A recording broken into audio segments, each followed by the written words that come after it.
Okay, magandang hapon po sa inyong lahat. Nakakatagos Isang naman ng privilege puso. na naman na makapagsalita. Sige po, hindi na po tayo papatagal. Buksan po natin ang ating mga Biblia sa Galatians chapter 1. Galatians chapter 1, verse 6. Verse 6 hanggang verse 11. Sundan nyo na lang po ako. Verse 6, sabi dyan, I marvel that ye are so soon removed from him that called you into the grace of Christ unto another gospel, which is not another, but there be some that trouble you, and would pervert the gospel of Christ. But though we, or an angel from heaven, preach any other gospel unto you, than that which we have preached unto you, let him be accursed. As we said before, so say I now again, if any man preach any other gospel unto you that ye have received, let him be accursed. For do I now persuade men or God, or do I seek to please men? For if I yet pleased men, I should not be the servant of Christ.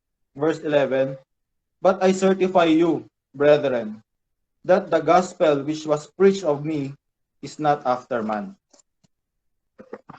Ang topic po na naibigay po sa akin ay Bible reading.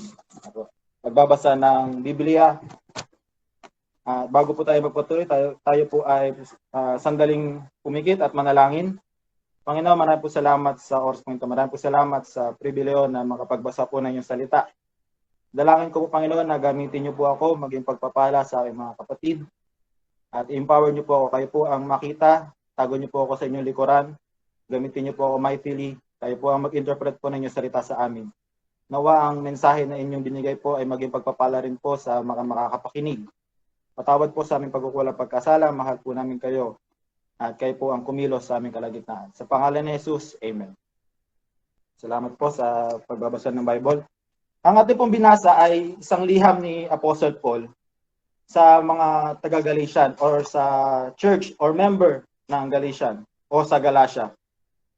Bakit sumulat si Apostle Paul sa Galatians? Sabi sa verse 6, I marvel. Sabi ni Apostle Paul, nagulat ako. So sasabihin ng mga Galatian people or ng mga member dun sa church na yon, bakit ka nagulat, Apostle Paul? Sabi ni Apostle Paul sa verse 6, nagulat ako kasi sandali pa lang akong nawala, meron kayong pinaniwalang bagong turo.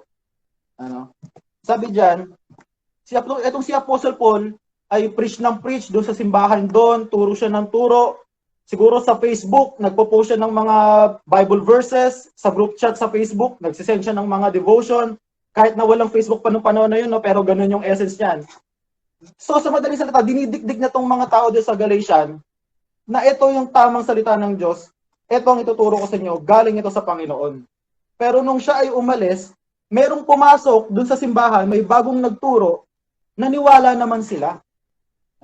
Sila ay na-scam, naloko sila. So ibig sabihin, nung unang panahon pa lang, may mga scammer na. Kaya dapat tayo nag-iingat tayo. Tayo, para hindi tayo malinlang, para hindi tayo maloko, kailangan nating magbasa ng Biblia. Para pag meron tayong mga narinig na ibang turo, ma-alert tayo. Masasabi natin, parang mali yan. Parang hindi yan yung galing sa Bible. Parang hindi yan yung nabasa ko sa Bible. Meron tayong alert.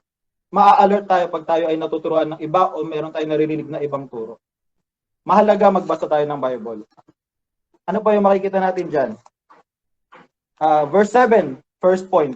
Sabi sa verse 7, which is not another, but there be some that trouble you and would pervert the gospel of Christ. Una nating makikita dito sa ating binasa, perverted teachings. Perverted teachings, mga maling katuruan. Sabi dyan sa verse 8, but though we or an angel from heaven preach any other gospel unto you that we have preached unto you, let him be accursed. Sabi ni Apostle Paul, kahit anghel bumaba sa langit, magturo, o kahit ako, Apostle Paul, kahit ako magturo ng ibang gospel, Sumpain yan, sabi ng Bible. Sumpain ang magtuturo ng ibang klaseng gospel. Ito yung mga perverted teachings, mga maling katuruan. Itong mga bagong turo na to na pumasok sa simbahan ng Galatian, nagturo sila ng ibang paraan para maligtas. Paano ba tayo maliligtas? Sabi sa 1 Corinthians 15, verse 1 to 4. Tingnan po natin. Turn your Bible to 1 Corinthians chapter 15, verse 1 hanggang 4. Ito yung gospel na tinuro ni Apostle Paul sa Galatian. 1 Corinthians chapter 15, verse 1 to 4. Sabi dyan, moreover, brethren, I declare unto you the gospel. Mga kapatid, ito yung tinuturo ko sa inyo na gospel, which I preach unto you, which also ye have received, and wherein ye stand. Verse number 2, mahalaga to. By which also ye are saved. At sa pamamagitan ng gospel na ito na naituro ko sa inyo, naligtas kayo. Mahalaga yung sinabi niya, by which also ye are saved. Itong naituro ko sa inyo, dito kayo naligtas. Pero sa Galatians, may mga ibang pumasok na katuruan patungkol sa gospel. At pinaniwalaan nila at sila ay naloko. At doon nagulat ang Apostol Pablo. Siya ay na-marvel. Ako ay nagulat. Ako ay nalungkot. Meron kayong pinaniwalaang ibang turo na hindi nanggaling sa Bible, na hindi nanggaling sa Panginoon, na hindi nanggaling sa akin. Verse 3, sabi niya, for I delivered unto you first of all that which I also received, how that Christ died for our sins according to the scriptures. Verse 4, and that he was buried, and that he rose again the third day according to the scriptures. Ang gospel na tinuro ni Apostle Paul ay good news, mabuting balita. Bakit ito mabuting balita? Bakit ito naging ebanghelyo? By the way, ang Tagalog ng gospel ay ebanghelyo. Ito ay good news. Good news bakit? Kasi meron ng tagapagligtas, ang Panginoong Hesukristo. Good news, meron nang magliligtas sa atin. Good news, meron nang nagbayad ng ating kasalanan, ang Panginoong Hesukristo. Pero ang Galatian people na to, meron silang tinanggap na ibang katuruan. Sabi nila, meron pang ibang paraan para ikaw ay maligtas. Gumawa kang mabuti. Magpabautismo ka, sumali ka sa simbahan namin. Umanib ka. Yun ba yung tinuro ng Apostol Pablo? Ng Apostol Pablo? Hindi. Ano yung tinuro ni Apostle Paul? Death, burial, resurrection. 1 Corinthians chapter 15 verse 1 to 4. Malinaw sinabi dyan. Ano pa? Ephesians chapter 2 verse 8 to 9, for by grace are you saved through faith, sa pamamagitan ng pananampalataya. Pero ano tong mga pumasok na katuruan sa kanila sa Galatian? Hindi lang faith, dapat may kasama ring mabuting gawa. Faith plus good works, mga scam. Next time pag meron kayong marinig na ganyan, sabihin mo sa kanila, scam. Scam. Yup. Brad, hindi totoo na pananampalataya lang, kailangan mabuting gawa. Kailangan sundin mo yung sabi ng Bible. Sundin mo yung 10 Commandments. Sabihin mo, scam. Hindi totoo. Alright. Hindi yan ang sinabi ng Bible. Ano pa yung makikita natin sa patungkol sa tinuturo ni Apostle Paul? Acts chapter 16, verse 30 to 31, ito mas malinaw. Sabi ng nung warden, nung kulungan, sabi niya, what must I do to be saved? Anong kailangan kong gawin para maligtas? Ano sabi ni Apostle Paul? Believe! Maniwala. Sinabi ba ni Apostle Paul na maniwala ka, tapos gumawa ka mabuti, Maniwala ka, tapos magpabautismo ka, Maniwala ka, tapos palagi ka magsisimba, di ka na pwedeng tumigil sa pagsimba. Hindi ganun. Anong sabi ni Apostle Paul? Believe. Maniwala. Manampalataya. Yun yung tinuro niya. Kaya next time, pagka may nagturo sa inyo nakakaiba, alam nyo na sasabihin nyo, hindi totoo yan. Hindi ako magpapaloko dyan. Hindi ako magpapaskam. That's right. So number 1, na nakita natin sa tulad ng Apostle Paul ay yung mga perverted teachings. Kuya, So far paano? na makikita natin, Ay, yun. ay sa verse 8 hanggang 9. Basahin natin Galatians chapter 1, verse 8 hanggang verse 9. Sabi dito sa verse 8, but though we or an angel from heaven preach any other gospel unto you than that which we have preached unto you, let him be accursed. Verse 9, as we said before, so say I now again, if any man, kung meron mang iba pang magtuturo, if any man preach any other gospel unto you than that ye have received, let him be accursed. So una na nakita natin dyan, perverted teachings. Sa verse 8, sabi doon, pag may ibang katuruan, sumpain niyang turo na yan. Pangalawa na makita natin, ay perverse teachers. Pag merong mga nagtuturo o nangangaral na iba ang aral, na iba ang tinuturo, na iba ang tinuturo nila sa tinuro ni Apostle Paul, sabi niya, sumpain niyang taong yan. Iniiba niya ang mensahe ng Panginoon. Iniiba niya ang salita ng Diyos. Wala yan sa Biblia. Sumpain niyang taong yan. Alam niyo po, ang yung mga teachers sa mga church, pero mali naman yung tinuturo nila na ginagamit pa nila yung Bible, pero iba naman yung interpretation. Sila ay mga perverse teachers. Nililin lang nila tayo. Binabaluktot nila yung katotohanan. Iniiba nila yung turo ng simbahan. Kung paano nila naunawaan ito, yun na yung tuturo nila. Mali naman. Sabi ng Bible, sumpain niyang taong yan. Alam niyo po tayo, dapat tayo, sanay tayo na malaman yung mga turo kung alin yung tama at yung mali. Alam niyo po yung mga tao sa bangko, yung mga teller, alam niyo po kung paano sila sinasanay, kung paano sila pinapractice doon. Yung mga teller, binibigyan sila ng totoong pera. Sinasanay silang humawak ng totoong pera.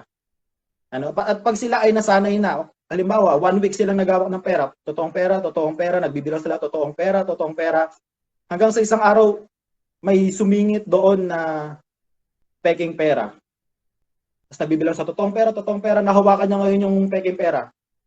Teka, parang mali to ah. Parang peking pera to ah. Parang hindi totoo to ah. Alam niyo kung paano niya nalaman na peke yung pera? Kasi sanay siya dun sa mga totoong pera.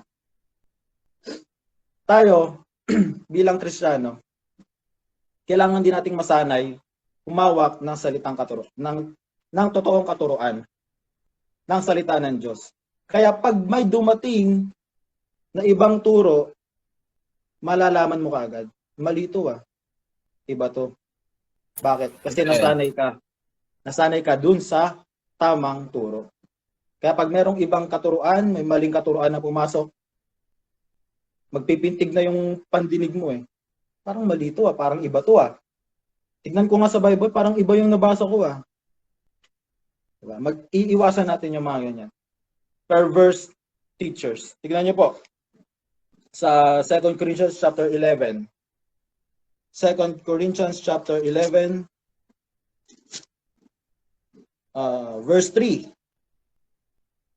But I fear, lest by any means, as the serpent beguiled Eve through his subtlety, so your mind should be corrupted from the simplicity that is in Christ. Sabi ni Apostle Paul, ako ay nangangamba dahil baka katulad ni Eva na naloko ng ahas, ay maloko din kayo ng corrupted na mga katuruan. Bakit? Kasi ang diablo, magaling manloko yan eh. Siya ay deceiver. Ang diablo, nung unang panahon, ang kanyang technique ay pumatay ng mga Kristiyano.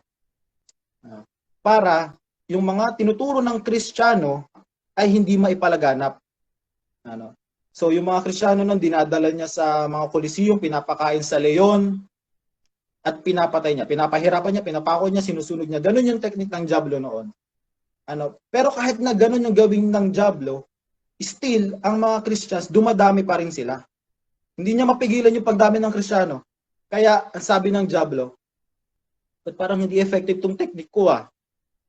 Alam ko na, magbabago ako ng technique. Sabi ng diablo, babaguhin ko yung technique ko. Imbis na maging kaaway, magiging kakampi ako. Ano? Sabi ng Diablo, magiging kakampi ako ngayon ng mga tao. Paano? Tignan po natin sa verse 13. Sabi dyan, no? Verse 13, for such as false apostles, deceitful workers, transforming themselves into the apostle of Christ. 14, verse 14, and no marvel, for Satan himself is transformed into an angel of light. Ano? Dati kaaway, ngayon, kakampi na ako ng mga Kristiyano. Kaya tignan niyo, ang daming mga simbahan ngayon, ang daming mga reliyon. Diba? Yung tao na mamimili siya, saan kaya dito yung tama? Saan dito yung totoo? Diba? Yan ngayon yung teknik ng Diablo. Manling lang sa pamamagitan ng pagiging kakampi. Ano? Naging kakampi na ang kanyang teknik. Satan used fake preachers para makapanloko. Sa Romans chapter 10 verse 17, sabi doon, faith will defeat confusion. Ano? Yung faith natin yan ang magbibuild para tayo ay hindi maloko. Paano mabibuild yung faith natin? Pagbabasa ng Biblia. Doon mabibuild pagtitiwala natin sa tamang katuruan para hindi tayo malinlang. Ano pa yung pwede nating makita dito? So una nating nakita ay perverted teachings and then perverse teachers. Sa verse 11 po. Galatians chapter 1 verse 11. Basahin po natin yan. Sabi diyan, but I certify you, brethren, that the gospel which was preached of me is not after man. Isa pa pong makikita natin dito sa sulat ni Apostle Paul, I am Paul's testimony. Nag-testify si Apostle Paul, sabi niya, but I certify you, brethren. Ito, certified. Ano ba sa Tagalog yung certified? Ito, pinatotohanan ko. Ano, na itong sinishare ko sa inyo, hindi ito galing sa tao. Ito ay galing sa Diyos. That the gospel that which was preached of me is not after man. Alam niyo po, uso ngayon, ano, tignan niyo sa YouTube, sa Facebook, ang uso ngayon ay mga priest na gumagamit ng mga hugot. Diba? Uso ngayon yan eh. Diba? Meron ako nakakita sa YouTube, sabi doon. Sa kapilya nila, simbahan nila. Ganito silang magsalita ngayon diyan eh. Bakit masakit magmahal? Ano? Bakit ka nasasaktan pag ikaw ay nagmahal? Di ba? Right. Sabi niya Apostle Paul, the gospel which was preached of me is not after man, hindi galing sa tao. Paano yung pinipreach nila? Hugot? Galing sa tao yun. Di ba? Facebook posts. Tayo, hindi tayo nag-preach galing sa Facebook. Galing sa Bible ang pinipreach natin. Amen. Amen. Di ba? Amen. Meron pang isa, sabi dyan. May nagtuturo pa, matandang priest eh. Sabi, kung para sa'yo talaga. Diba? Galing sa kanya lang yun eh. Galing lang sa mundo yun. Hindi yun galing sa Diyos. Isang paraan para ma-recognize natin na mali yung turo ay pag yan ay galing sa tao. Okay? Ang tinuturo natin at ang dapat nating tanggapin ay yung galing sa Diyos. Hindi galing sa tao. Kaya nga po, si Apostle Paul, sinasabihan niya itong si Timothy, na mag-aral ka para hindi ka maloko. Basahin mo Biblia mo, makinig ka ng preachings. Sabi sa Romans 10:17, buksan po natin para mabasa po natin. Romans 10 verse 17. Sabi diyan, so then faith cometh by hearing, and hearing by the word of God. Paano natin mapagtatagumpayan ang mga panloloko o mga ginagamit ng diablo para tayo ay umalis doon sa tamang katuruan?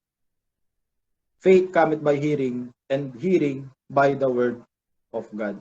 Ngayon, pinaniniwala mo yung salita ng Diyos. Pero, pwede ka pa rin maloko eh. Kahit ikaw ay matagal ka na nagsisimba, pwede ka pa rin maloko ng ibang turo. Lalo na pag yung magtuturo niyan ay magaling magsalita. Kahit sabihin mo na ikaw ay 20 years na dyan sa simbahan na kinabibilangan mo ngayon, pag merong nagturo na magaling magturo, magaling magpakita sa iyo ng mali dun sa pinaniniwalaan mo, mapapaniwala ka talaga. Bakit? Kasi mahina ka sa pananampalataya. Kailangan mong magpalakas. Sabi dyan, hearing by the word of God. Kaya nga pag may preaching, makinig ka. Pagka nasa bahay ka lang, magbasa ka ng Bible pagka wala kang ginagawa. Yan yung magandang exercise. Magbasa ng Bible. Bakit mahalaga pagbabasa ng Bible? Sabi pa sa, buksan po natin sa Joshua 1:8. Joshua chapter 1, verse 8. Joshua chapter 1, verse 8. Sabi sa Joshua chapter 1, verse 8, this book of the law, Bible, shall not depart out of thy mouth. Ang salita ng Diyos, dapat hindi yan nawawala sa ating mga bibig. Paano hindi mawawala sa ating bibig? Nakaganyan lang? Nakadikit lang ba? Nakaganyan lang? Hindi. Pag kayo, nag-uusap-usap kayo ng mga kaibigan mo, dahil sanay ka magbasa ng Bible, hindi mo na maiiwasan minsan, masasabi mo, di ba sabi sa Bible, Brad? Diba? Nag-uusap kayo ng kaibigan mo. Ay, oo nga, no, tama yan, Brad, pero di ba sabi sa Bible? Diba? Minsan unconscious ka na na magagamit mo yung Bible. Bakit? Kasi sanay ka na magbasa ng Bible. Yan na yung magiging bukang bibig mo ngayon. Tuloy natin yung sa Joshua 1:8.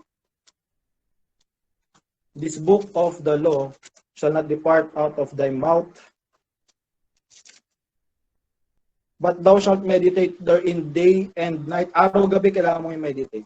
Pag-usap-usapan, pagbulay-bulayan, that thou mayest observe to do according to all that is written therein, for then thou shalt make thy way prosperous. Diyan ka pagpapalain. Pag binasa mo yung Bible, ginawa mo yung sinasabi ng Biblia, diyan ka magpa-prosper. Diyan ka pagpapalain, diyan ka i-bless ng Diyos, and then thou shalt have good success. Nandyan ang tamang tagumpay. Wala sa tanduay. Hindi mo na kailangan makipagkampay para magtagumpay. Alright. Nasa Biblia ang tamang tagumpay. Amen. Amen. Amen. Matthew chapter 6 verse 33. Matthew chapter 6 verse 33.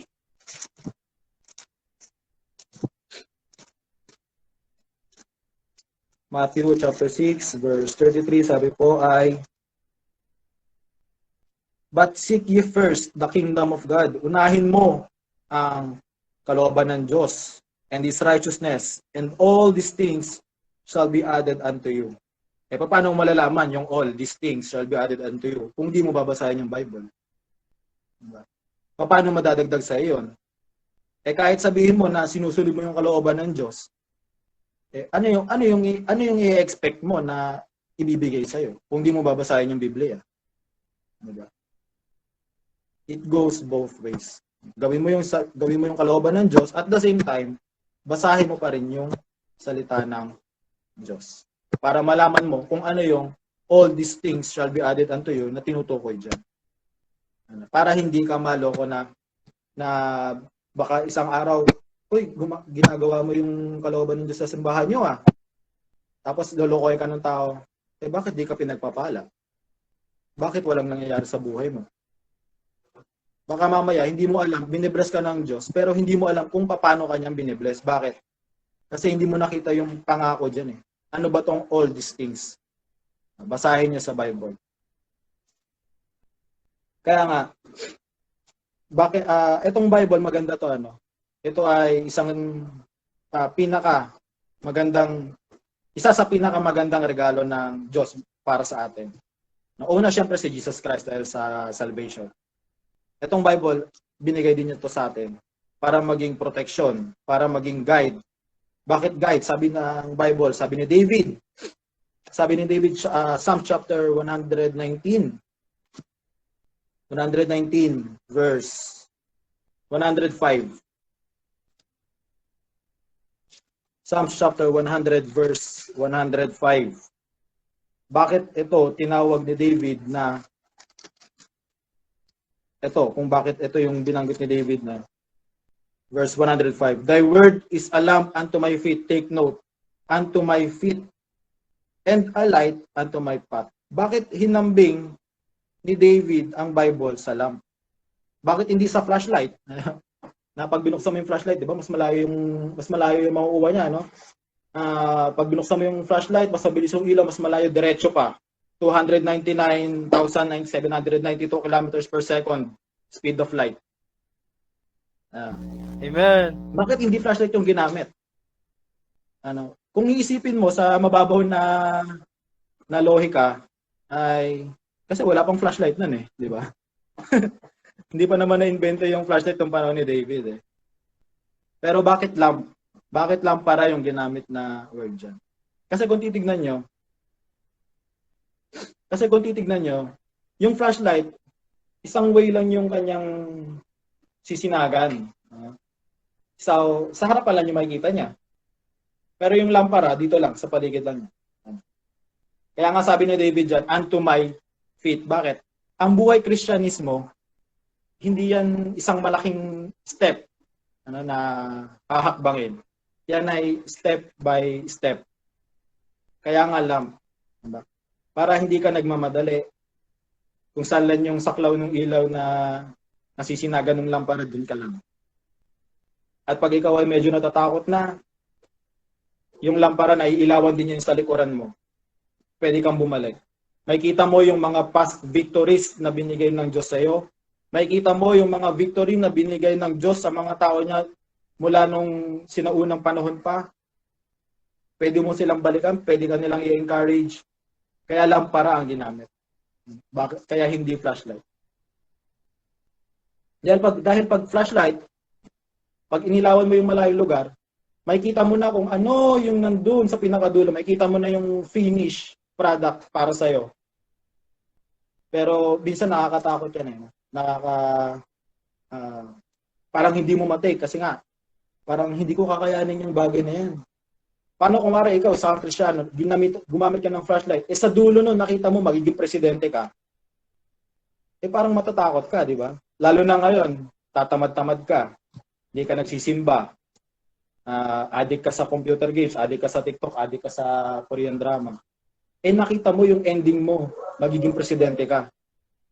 Di ba? Parang hindi ka, parang panghihinaan ka pa eh, no? Kasi flashlight yung ginamit mo eh. Pero buti na lang ang Bible, lamp. Ihahanda ka niya unti-unti hanggang marating mo yung finish line. Kaya, lampara yung ginamit. Diba? Kaya nga, dapat magbasa tayo ng Bible. Dapat ito ay isa sa mga essential natin, lalo ngayon na lockdown. Maganda magbasa tayo ng Bible pag wala tayong ginamit. An idle mind is the devil's playground. Huwag niyo pong hayaan na ang diablo maglaro sa inyong isipan pag wala kayong ginagawa. Pag wala kayong ginagawa, buksan niyo Bible niyo, magbasa kayo. Kahit hindi niyo maintindihan yung sinasabi diyan, basahin niyo lang. Hanggang sa masanay ka, balang araw maunawaan mo rin. Pag di mo maunawaan, mag-pray ka sa Panginoon. Panginoon, di ko maunawaan to I-explain niyo po. Hingi ka ng wisdom sa Kanya. Total yan ay salita ng Diyos, wala talaga makakaunawa niyan kundi ang Diyos lang. Kaya hayaan mo ang Diyos ang mag-explain yan para sa iyo. Huwag nating hayaan na tayo ay malin lang ng maling turo. Kaya nga sabi ni Apostle Paul kay Timothy, tingnan po natin bago po tayo magtapos. Sabi ni Apostle Paul, 1 Timothy chapter 4 verse 13.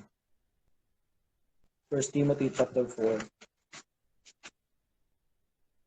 1 Timothy chapter 4, verse 13. Sabi dyan, no? Till I come, give attendance to reading, to exhortation, to doctrine. Sabi ni Apostle Paul kay Timothy. Hanggang sa ako ay magbalik, give attendance to reading. Ikaw ay magbasa ng Bible, to exhortation, sa mga preachings, to doctrine, mga doktrina. Neglect not the gift that is in thee, which was given D. By prophecy, with the laying on of the hands of the presbytery, meditate upon these things, give thyself wholly to them, that thy profiting may appear to all. Take heed unto thyself and unto the doctrine, continue in them, for in doing this thou shalt both save thyself and them that hear thee. Sabi diyan, magbasa ka ng Bible, makinig ka ng preachings. Yung mga nai-record mo na preaching ko, sabi ni Apostle Paul, kung meron ng recorder doon, pero wala pa syempre, pag bulay-bulayan mo yung mga naiintindihan mo, siguro nagte-take notes siya. Sa pamamagitan nito, sabi diyan, maliligtas mo ang sarili mo. Itong sinabi diyang save thyself, hindi ito yung kaligtasan mula sa impyerno, kundi maligtas mo ang sarili mo para dun sa mga parating na maling katuruan. Sa pamamagitan ng pagbabasa ng Biblia, maliligtas mo ang sarili mo at yung mga tinuturuan mo. Marahil siguro itong si Timothy, meron siyang bina-Bible study ng mga young people katulad ninyo. Sabi diyan, save thyself and them that hear thee. Baka kasi mamaya, meron kang tanggapin na maling turo, i-share mo pa dun sa mga tinuturuan mo. So hindi lang ikaw yung naloko, pati sila naloko pa. Kaya mag-iingat. Sabi diyan, magbasa ng Bible. Study to show thyself. Sabi saan na ba 'yon?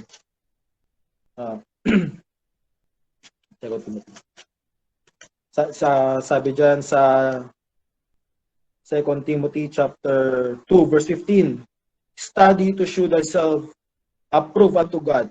Sabi diyan, mag-aral para mapatunayan mo o mapanindigan mo ang sarili mo na kaya mong mag-stick dun sa pananampalataya na naituro sa iyo.